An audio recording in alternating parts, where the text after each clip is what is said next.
دیکھیں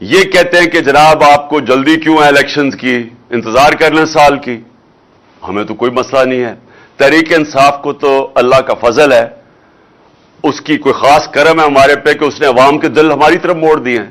تو وہ تو سال کے بعد بھی الیکشن کریں تو انشاءاللہ جس طرح بائی الیکشن میں سویپ کیا تھا ہم الیکشن بھی جیت جائیں گے.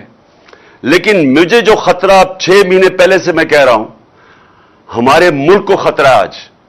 اور یہ جو آج 64.5% پہ پاکستان کی رسک ہو گئی کہ یعنی ہم اب قرضے واپس نہیں کر سکیں گے اور اس کی چانس 64.5% پہ آ گئی.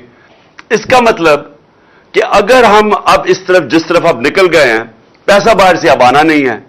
ہمارے پاس جو آمدنی تھی ایکسپورٹس بھی کم ہوتی جا رہی ہے, ریمیٹنسز بھی جس سے ڈالر آتے ہیں, انویسٹمنٹ آنی نہیں ہے, قرضے بھی نہیں آنے, انویسٹمنٹ بھی نہیں آنی. تو اب ہم یہ کیا کریں گے؟ ان کے پاس کیا حل ہے؟ کیا وہ لوگوں کے پاس یہ ملکوں سے پیسے مانگتے جائیں گے؟ وہ تو یہ مانگے ہیں. ہر ملک کے پاس گیا شہباز شریف, کیا میں مانگنے نہیں آیا لیکن میں مجبور ہوں. لیکن وہ کتنا وہ پیسہ دے دیں گے؟ اصل میں تو ہم نے اپنی معیشت ٹھیک کرنی ہے, اور وہ جو ٹھیک کرنی تھی وہ ٹھیک ہو رہی تھی, جو میں نے آپ کو شروع میں بتایا ہے, وہ اب یہ سازش کی وجہ سے آج پاکستان یہاں پھنسا ہوا ہے. دوسری بات میں نے آج کرنی ہے, جو میں ہمیشہ یہ جو تحریک جس میں ہم سارے مارچ اسلام آباد کی وجہ تھی, حقیقی آزادی آتی ہے انصاف سے. جس ملک میں انصاف ہوتا ہے وہ انسانوں کو آزاد کر دیتی ہے. انصاف, اور یہ سب کو میں بار بار کہتا ہوں کیونکہ لوگوں نے رول آف لا یعنی قانون کی حکمرانی پاکستان میں دیکھی نہیں. میں نے بھی نہیں دیکھی تھی. میں جب پہلی دفعہ برطانیہ گیا تب پہلی دفعہ مجھے پتا چلا کہ انصاف اور قانون کی حکمرانی کیا ہوتی ہے. تو قانون کے اوپر کوئی نہیں ہوتا.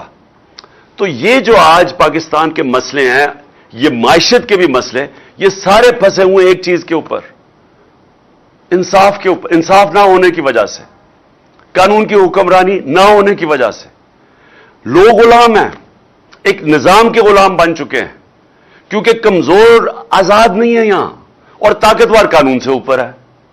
تو یہ جنگل کا قانون ہے. جنگل کے قانون کے اندر خوشحالی نہیں آ سکتی.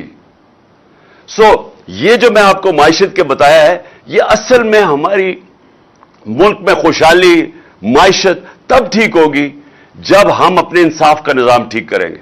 اور میں ابھی آپ کو بتا رہا ہوں کہ نواز شریف صرف جس کو بھی یہ فیصلہ کرے گا نا کہ آرمی چیف بنے گا, یہ اس سے ایک چیز مانگے گا.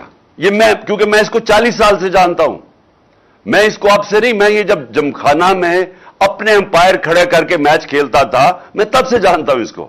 یہ ایک چیز مانگے گا کہ تم نے کسی نہ کسی طرح عمران خان کو ڈسکوالیفائی کروانا ہے, تم نے اس کی پارٹی کے اوپر زور ڈالنا ہے اور میرے کیسز ختم کرنے ہیں. میں آج اب اس کو اور کوئی فکر نہیں ہے کہ یہ اس نے کوشش کرنی ہے کہ راستے سے کسی طرح عمران خان کو ہٹایا جائے, کیونکہ ہے بڑا بزدل آدمی, الیکشن سے بھاگ رہا ہے, ملک کو داؤ پہ رکھوایا ہوا ہے. الیکشن کے بغیر ملک آگے نہیں بڑھ سکتا. یہ الیکشن اس لیے نہیں کروایا کیونکہ اسے ہار جانا ہے, اور صرف اپنی ذات کے لیے سارا ملک آج جدھر کھڑا ہے اور جس طرف جا رہا ہے, اور جس سے میں نے شروع کی تھی آج کی تقریر کہ جب ایک ملک کا رسک فیکٹر قرضے واپس کرنے کا جب وہ رسک 64.5 پہ پہنچ جائے, کوئی دنیا اس کو پیسے نہیں دیتی. ادھر کوئی انویسٹر نہیں آتا اس ملک میں. اس ملک میں سے بلکہ اپنے لوگ ڈالر خریدنے شروع ہو جاتے ہیں کیونکہ ان کو خوف آ جاتا ہے کہ اکانومی تو آگے نہیں بڑھے گی. وہ ملک معاشی طور پہ تباہ ہو جاتا ہے. اور انہوں نے 7 مہینے میں نے شروع میں آپ کو بتایا کہ اکنامک سروے بتا رہا ہے پاکستان کا کہ 17 سال کے بعد گورنمنٹ کی بہترین پرفارمنس تھی. ان کا اکنامک سروے, ہمارا نہیں, ان کے دور میں جو شائع ہوا ہے اکنامک سروے کہہ رہا ہے کہ یہ 17 سال میں بہترین پرفارمنس تھی, اور ادھر سے انہوں نے لا کے ملک کو ڈیفالٹ پہ کھڑا کر دیا ہے.